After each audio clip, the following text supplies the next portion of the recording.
गुरुजी, प्यारी संगत को नमस्कार। सबसे पहले तो संगत जी, जब गुरुजी के पास फर्स्ट टाइम गए, तो पता नहीं था कि गुरुजी कौन है, कोई महापुरुष है या गुरुजी कोई पंडित ज्योतिषी हैं। हर कोई गुरुजी के पास एक सवाल लेके जाता है। हम भी सवाल लेके गए, उस टाइम कुछ पता नहीं था। मेरे फादर के कोलीग थे, उन्होंने मेरे फादर को बोला कि उससे पहले ये बताऊँ संगत जी, जिस चीज़ के लिए हम जाना चाहते थे, मेरे पेरेंट्स के साथ मैं फर्स्ट टाइम गई। और उस टाइम मतलब इतने वो डेस्परेट थे कि हमारा 1 हफ्ता नहीं उस चीज़ के बिना निकल सकता। तो हम कहाँ जाएँ जहाँ ये हमारी अरदास जो है वो पूरी होए। तो मेरे फ़ादर के कोलीग थे, तो उन्होंने बोला कि आप जलंधर जाओ। उससे पहले मेरे पेरेंट्स बड़ी जगह चक्कर लगा चुके थे, कहीं से कुछ नहीं पाए।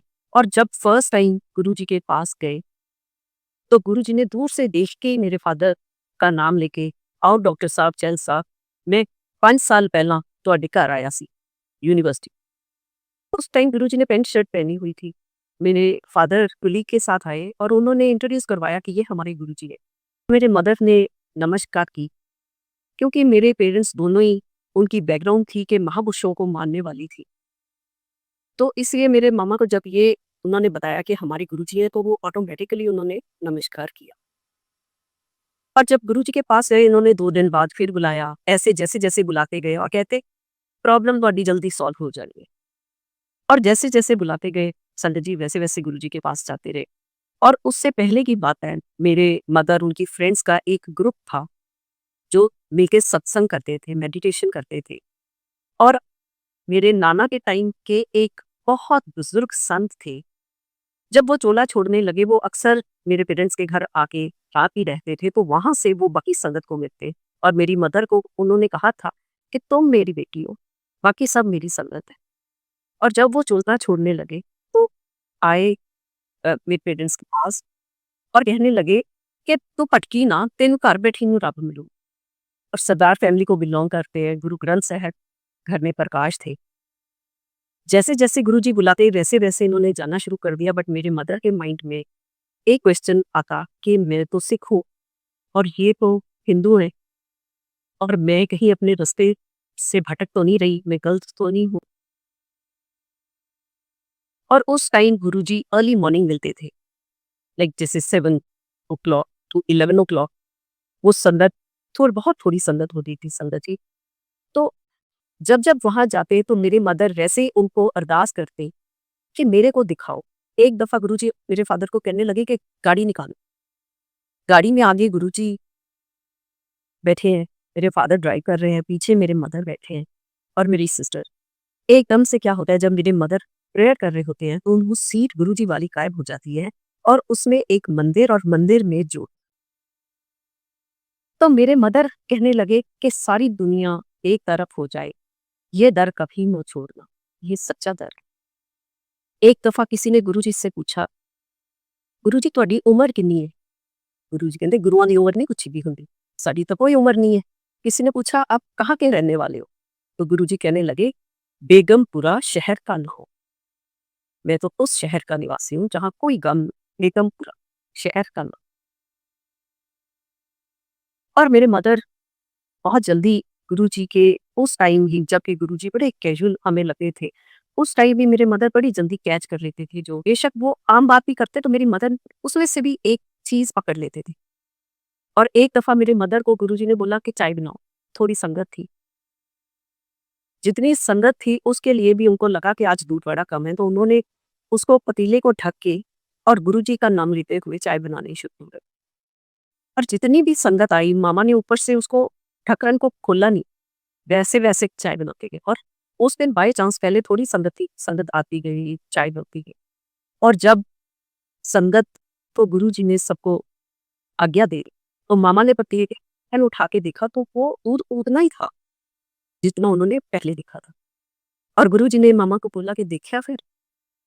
और ये उस टाइम हमें ये चीज़ें ऐसे लगता था कि कैसे हो रही है। पर जैसे-जैसे सफ़र गुरुजी के साथ चलता और संगत जी जो टेस्ट गुरुजी लेते, उसकी मैं अलग से बुक भी लिख सकती हूँ। जिस चीज़ को लेके, जिस बात को लेके हम गुरुजी के पास गए थे, वो तो एक तरफ रह गई। कभी-कभी गुरुजी किसी को भी संगत को बोल देते कि मेरे को यूनिवर्सिटी लुधियाना डॉक्टर चल दे कर छड़ दिया और छोड़ के चले जाते। गुरुजी पूरा दिन रेस्ट करते। माम प्यार से उनके लिए लंगर बनाते। और जैसे गुरुजी रेस्ट कर रहे हैं, मैं और मेरी सिस्टर उनके पाँव की तरफ है और मामा उनके हाथ और उनकी बम्बों को प्रेस कर रहे हैं। और जैसे ही वो प्रेस कर रहे हैं, तो एकदम गुरुजी को मामा कहते हैं कि गुरुजी एक ही है। गुरुजी कहते देख ले पहले। और उस टाइम गुरुजी मतलब खुद किसी को आंटी बोल देते थे। आजकल तो बच्चों को भी आंटी बोलना शुरू कर दिया। गुरुजी कभी आंटी ऐसे नहीं नाम लेके बुलाते थे। और जैसे मैं और मेरी सिस्टर भी सिर उठा के देखने लगे कि देखिए क्या नजर आ रहा है। हमें तो कुछ न नजर आए। जैसे ही गुरुजी मेरे ब्रदर या फादर कि आप मेरे को छोड़ाओ। उसके बाद हमने मामा से पूछा कि आपने क्या देखा?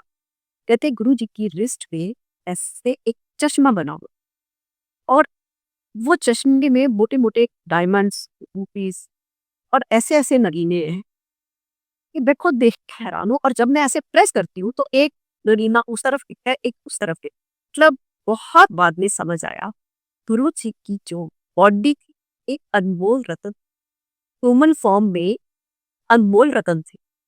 मेरे मदर को गुरुजी ने अपने ही शरीर में जटाधारी दर्शन करवाए। और गुरुजी संगत जी शुरू से ही गुरबानी कीर्तन खुद लगाते थे पहले। एक तो वो कहते थे समझ आती है नहीं आती गुरबानी सुनो, इसमें से आपको बहुत आंसर मिलेंगे। और कहते सी मैं लिखी हुई है। उसका मतलब भी बहुत देर बाद में समझ आया कि वो क्या है। गुरबानी ही गुरुजी की ब्लेस है। और गुरुजी ने कभी प्रवचन नहीं किए। कभी उनका मूड होता था तो गुरुजी ऑफ टाइम में या जब संगत के बाद थोड़ी सी संगत रह जाती थी, उस टाइम गुरुजी जरूर कोई ना कोई ऐसी मतलब बातें बोल देते थे कि जो उस टाइम तो लगता था कि ये तो जैसे हम बैठे बातें कर रहे हैं ऐसी है। पर बाद में समझ आया कि एक एक छोटी से छोटी कही बात का भी मतलब। और गुरुजी आज अगर मैं पीछे मुड़ के देखूं तो गुरुजी डे 1 से आज के टाइम के लिए ही हमें प्रिपेयर कर रहे थे। और गुरुजी ने ये प्रैक्टिकली सब दिखाया कि ये जो जर्नी हमारी गुरुजी के साथ है संगत जी, ये हमारी इस जन्म की नहीं, हम पता नहीं कितने जन्मों से गुरुजी के साथ जुड़े। गुरुजी कहते थे मेरे तो कोई असली चीज नहीं मानता। कहते मैं तो कल तो पंगा ले लिया कि मैं लोगों को ठीक करना शुरू कर दूं। गुरुजी की ब्लेसिंग तो संगत जी उससे जहां तक आप सोच सकते हो ना कि गुरुजी क्या और से बड़ी चीज आपके माइंड में आती है, गुरुजी क्या कर सकते हैं या क्या किया है हमारे लिए।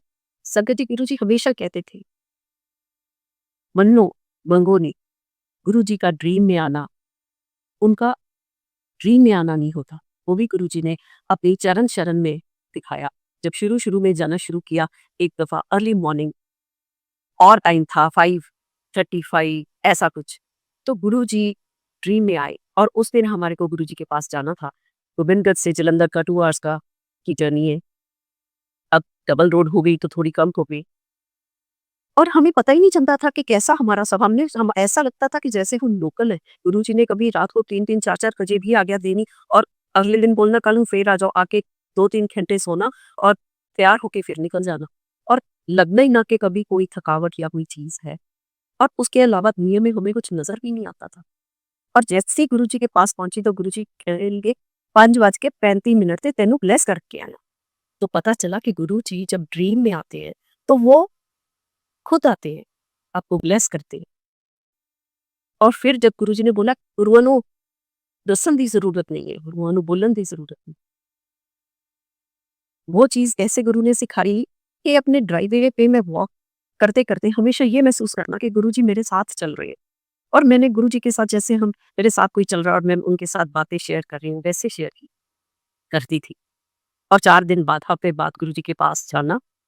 और उस टाइम गुरुजी एक जगह गद्दी पे नहीं बैठते थे। वो एक जगह एक कमरे से दूसरे एक उनका जहाँ वो ट्रीटमेंट रूम कहते थे, वहाँ बत्ते लगाते थे तो वहाँ। और मैं जैसे वहाँ बैठी होती हॉल में तो उठ के जाते तो एक बड़ी खूबसूरत सी स्माइल करके गुरुजी मेरे को एक बात का जवाब दे दे। और ऐसे ही करते करते शाम तक वो मेरे को वो मैंने गुरुजी के साथ वॉक करते बातें की होती थी। शाम तक गुरुजी वो सारी बातें मेरे को ऐसे ही मेरे आंसर दे देते थे। सदर जी, गुरुजी ने जब टाइम दिया, उस टाइम वो समझने वाली जो भी है, समझ हम कभी भी नहीं सकते गुरुजी को, पर वो एक तब वो विंडो ही ब्लॉक कर दी, समझ ही ना पाए। बहुत टाइम दिया। फिर हमेशा कहते गुरुजी ने बड़ा पैम्पर किया, बहुत प्यार दिया। कितना शुक्राना करूँ गुरुजी के उस एक एक पल का जो गुरु ने अपनी चरण शरण में हमें रखा। सतबीर जी, मेरा बेटा उस टाइम 3 एंड हाफ इयर्स का ही था, तो गुरुजी मेरे को कहने लगे, "एक मुंडा पुर ले ले।" और मैंने पहले ही सोचा हुआ था कि एक ही बीवी ठीक है, एक मुंडा पुर ले ले। तो मेरे मन में आया कि गुरुजी अगर मेहर करनी है तो मेरे को बेटी चाहिए। फिर मैं आऊँ तो गुरुजी कहते, "मुंडा ले।" और एक दिन बैठे-बैठे कहते कि जो जुलाई बॉर्न है वो बहुत लकी है। और मेरे को लगा कि अगर मेरे एक सेकंड बेबी होएगा तो वो जुलाई बॉर्न ही होएगा। और जब मैंने कंसीव किया तो सिर्फ़ एक दफ़ा मैं डॉक्टर के पास गई, सब्जी में डॉक्टर के पास नहीं गई, सिर्फ़ और सिर्फ़ गुरुजी के पास। और गुरुजी उस टाइम जल पिलाते थे, रुद्राक्ष की माला भी डिप करके। और एंड में जब टेटनस का इंजेक्शन लगता था तो उस टाइम मैं डॉक्टर के पास गई। और उस टाइम जो गुरुजी ने ब्लेसिंग दी, एक दफ़ा एक संगत के घर गुरुजी ने रागी सिंह बुलाए और 2-4 फैमिलीज़ थी। और वहाँ पे उन्होंने गुरुजी शब्द लिख-लिख के दे रहे हैं, रागी सिंह गा रहे हैं। और जो मन में प्रेयर जैसे मेरे आती गई। और बड़ी जल्दी भूख लगती थी और गाड़ी में मेरी टक हमेशा रहती थी। और मेरे को पर वो टाइम ऐसा था कि मैं गाड़ी तक पहुँच नहीं पा रही थी, भूख बहुत ज़्यादा लगी, प्यास लगी। पर अरदास जो अंदर से निकली कि मेरा वैद गुरु गोविंदा, तो अगला शब्द गुरुजी ने उनको लिख के दिया, मेरा वैद गुरु गोविंदा। जो-जो मन में प्रेयर आती गई, गुरुजी वही-वही शब्द उनको लिख के देते रहे। और फिर जब मेरे को लगा कि अब तो मैं बेहोश होके गिरने वाली हूँ, तो उस टाइम गुरुजी ने बोला कि लाओ चाय प्रसाद प्रसाद लाओ और साथ में खाने को लाओ। आपको किसी चीज़ की कोई चिंता, कोई फ़िक्र नहीं होती थी। और वो तब तक भी गुरुजी कहते रहे, "वो फिर गुंदा कदों आना है, गुंदा कदों आना है।" तो उसके बाद मैंने मतलब गुरुजी को प्रेयर अपने मन ही मन में की कि गुरुजी जो तुहाडी मर्ज़ी। और जब एंड टाइम आया तो मेरी सिस्टर और मेरे मदर गुरुजी के पास गए, ते कहंदे डिंपल दी लॉटरी कदों खुलनी है? उस टाइम मेरे को लगा कि शायद बेटी होए, क्योंकि चाह तो बेटी की थी। और जब बेटी बॉर्न हुई, गुरुजी खुद उसको देखने आए, उसका नाम रखा तान्या। और जैसे गुरुजी आए तो हाथ ऐसे करके उसके चेस्ट पे रखा और उसको शगन 2-2 2-2 के नोट ऐसे लिपटे हुए थे।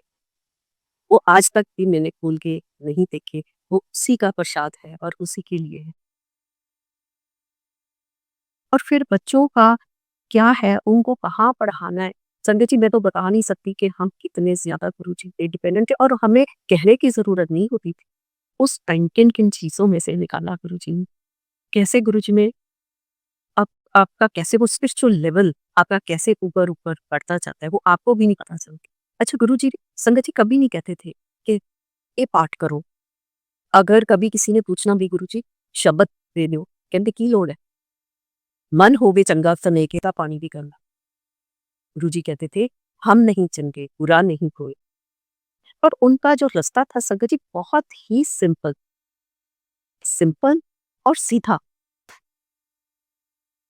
हाँ, शायद वो मुश्किल लगे, क्योंकि उसमें मुश्किल क्या है? उसमें मुश्किल है सरेंडर करना। उसमें मुश्किल है कि आपको आपकी ईगो छोड़नी है, आपने ज़ीरो शून्य पे आना है। गुरुजी कहते थे, मूर्खा के हम दास, हम नहीं चंगे, बुरा नहीं कोई, मूर्खा के हम दास। मन होवे चंगा ता नलके दा पानी दी गंगा। ये 3 चीज़ें संगत जी ऐसी थी, अगर आप इनके बारे सोचो तो आप पूरा-पूरा जो कई-कई पेजों के चैप्टर लिख सकते हो। हम नहीं चंगा, बुरा नहीं कोई। अगर हमें किसी में कोई बुराई नज़र आती है, पहले गुरुजी कहते हैं अपने अंदर देखो। और गुरुजी ने सिर्फ़ और सिर्फ़ अपनी सफाई, गुरुजी कहते हैं अपना मन साफ करो। गुरुजी कहते थे, मेरे नाल अपने कर्म कस लो। लाइट चो आए हो, लाइट च चले जाना है। गुरुजी एक लाइट थी। और जो गुरुजी लाइट थे और जो गुरुजी हमें नज़र आते थे, वो उस लाइट की पोशाक थे। पिछले जन्मों में वो किस-किस रूप में आए हैं और हम किस-किस रूप में आए हैं, इस चीज़ को समझना बहुत मुश्किल है। क्योंकि आज जो हम हैं, गुरु जी कहते सब ਤੁਹਾਡੇ ਅੰਦਰ ਹੈ। ਰੱਬ ਨੂੰ ਪਾਉਣਾ ਤਾਂ ਆਪਣੇ ਅੰਦਰ ਢੂੰਡੋ। ਇੱਕ ਲਾਈਟ ਹੈ, ਇੱਕ ਜੋਤ ਹੈ, ਸਿਰਫ ਅਸੀਂ ਉਸ ਜੋਤ ਨੂੰ ਗੁਰੂ ਦੀ ਜੋਤ ਦੇ ਨਾਲ, ਉਸ ਲਾਈਟ ਦੇ ਨਾਲ ਕਨੈਕਟ ਕਰਨਾ। ਉਹ ਜ਼ਿਆਦਾ ਮੁਸ਼ਕਿਲ ਨਹੀਂ ਹੈ ਸੰਗਤ ਜੀ। ਔਰ ਗੁਰੂ ਜੀ ਕਹਿੰਦੇ ਸੀ ਕਲਯੁਗ ਦੇ ਵਿੱਚ ਰੱਬ ਬਹੁਤ ਜਲਦੀ ਮਿਲਦਾ ਹੈ। ਗੁਰੂ ਜੀ ਕਹਿੰਦੇ ਥੇ ਪੰਜਾਬ 'ਚ ਤਾਂ ਅਸੀਂ ਹੋਮੋਪੈਥੀ ਦਿੰਦੇ ਸੀ, ਕਿਉਂਕਿ ਹੋਮੋਪੈਥੀ ਬਹੁਤ ਧੀਰੇ-ਧੀਰੇ ਰਿਐਕਟ ਕਰਦੀ ਹੈ। ਔਰ ਕਹਿੰਦੇ ਦਿੱਲੀ ਵਾਲਿਆਂ ਨੂੰ ਤਾਂ ਐਲੋਪੈਥੀ ਚਾਹੀਦੀ ਸੀ। ਉਹ ਕਹਿੰਦੇ ਅਸੀਂ खुद प्रैक्टिकल करके दिखाते सारा कुछ। और मेरे को और गरेवाल को गुरु जी ने इतने घरों में चाय पिलाई और वो बाद में समझ आई जाओ इत्थे रिश्ता हो जाऊगा, जाओ तुसी जाके आओ, इत्थे रिश्ता हो जाऊगा, जाके आओ। और कई दफा तो मैंने तंग आके बोल दिया गुरु जी प्लीज माफ करते हो, किते तक कोई गल नहीं बनती। कहते जो मैं तेन कहना जाके आओ जी फिर चल पैना। और संगत जी ये देखो बाद में समझ आया कि गुरु जी ने जरिया क्या बनाया, पर उनके साथ हमारे पता नहीं कितने जन्मों का हमारा कुछ उनका लिखा जोखा था जो गुरु जी ने हमारा खत्म कर। गुरु जी सीधा कभी कुछ नहीं कहते थे, वो हमारे लिए इतना कुछ करते थे, वो तो करते ही करते थे, पर कभी सुनाते भी नहीं थे कि मैंने आपके लिए ये किया है। हम थोड़ा सा किसी के लिए करते तो एहसान इतने बड़े बड़े करते कि देखो मैं तेरे लिए की। गुरु जी कहते थे 80% मैं कटदा ਤੁਹਾਡਾ ਗਰਮ, 20% ही ਤੁਹਾਨੂੰ ਦਿਨ ਕੱਟਣ। और वो 20% भी हमें काटना बड़ा मुश्किल होता है।